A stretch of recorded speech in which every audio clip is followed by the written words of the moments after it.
Shalom, selamat pagi Bapak Ibu serta saudara yang dikasih oleh Tuhan. Selamat memasuki hari yang baru di awal minggu ini. Kiranya saat ini kita semua dalam keadaan baik dan diberkati oleh Tuhan.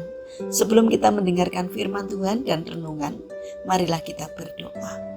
Tuhan Allah Bapa yang Maha Kasih, kami sungguh bersyukur atas kebaikan dan kemurahan-Mu.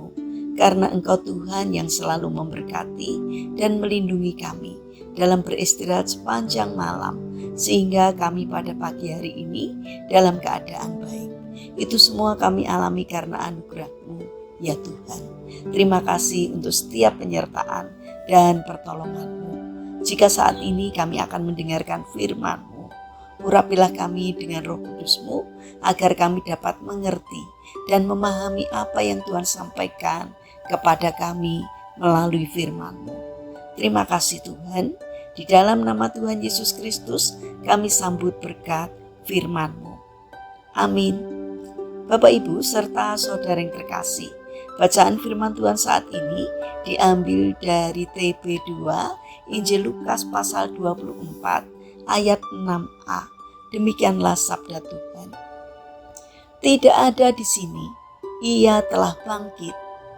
Tema renungan saat ini adalah dari kubur ke kehidupan. Bapak Ibu serta saudara yang terkasih, Paskah adalah puncak dari kasih Allah yang dinyatakan melalui kebangkitan Yesus Kristus. Setelah penderitaan dan kematian di kayu salib, murid-murid diliputi dengan kesedihan, ketakutan, dan kehilangan harapan. Bagi mereka seolah-olah segalanya telah berakhir. Namun pada hari ketiga, sesuatu yang luar biasa terjadi. Kubur kosong, Yesus bangkit, mengalahkan maut, dan membawa harapan baru bagi dunia. Kebangkitan Yesus bukan sekedar peristiwa sejarah, tetapi sebuah kebenaran yang mengubah hidup. Ia membuktikan bahwa kuasa dosa dan kematian tidak memiliki kata akhir.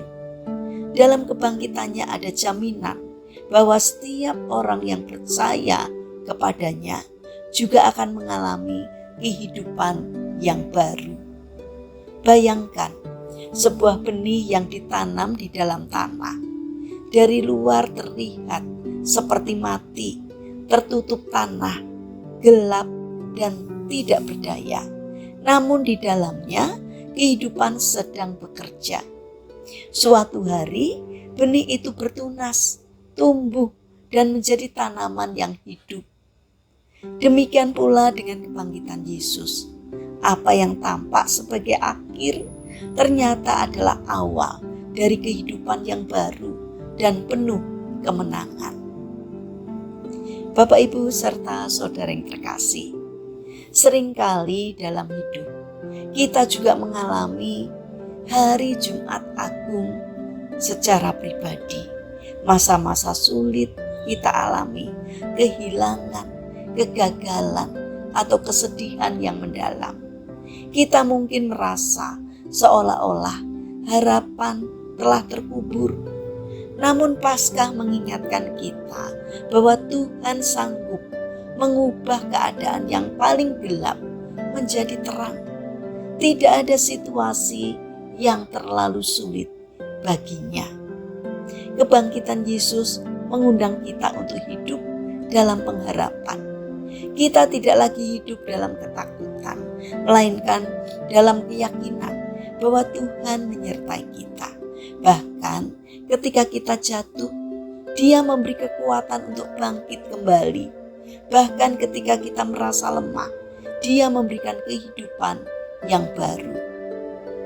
Bapak Ibu serta saudara yang terkasih, lebih dari itu, kebangkitan Yesus juga memanggil kita untuk menjadi saksi. Seperti para murid yang dahulu takut, tetapi kemudian menjadi berani setelah melihat Yesus yang bangkit.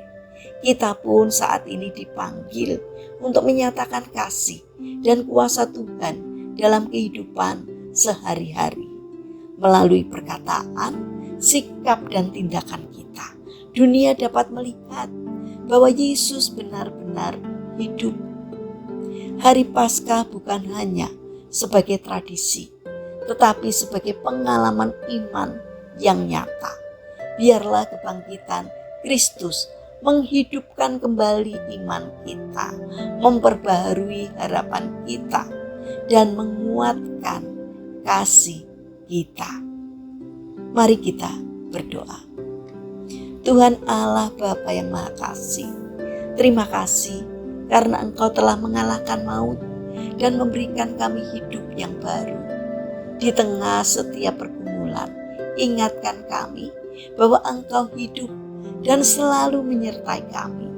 Bangkitkan iman kami, pulihkan harapan kami, dan pakailah hidup kami untuk menjadi saksi kasih-Mu.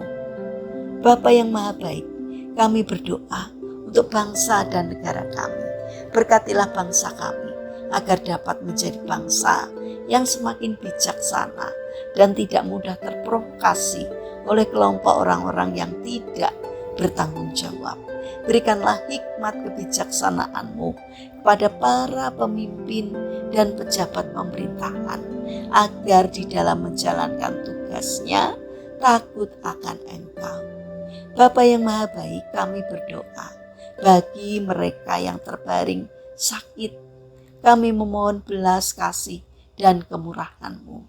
Kiranya Tuhan berkenan hadir untuk menjamah dan memberikan kesembuhan. Saat ini kami berdoa juga bagi mereka yang mengalami permasalahan dan kesulitan hidup. Kiranya Tuhan membimbing mereka sehingga mereka menemukan jalan keluar. Kiranya Tuhan berkenan hadir untuk menolong dan memberkatinya. Bapa yang Maha Baik, kami ingin menyerahkan setiap rencana dan aktivitas kami hari ini kepadamu. Sertai dan berkatilah apapun yang kami kerjakan, supaya dapat mendatangkan berkat dan sukacita, tidak hanya bagi diri kami, namun juga bagi sesama kami. Terima kasih Tuhan.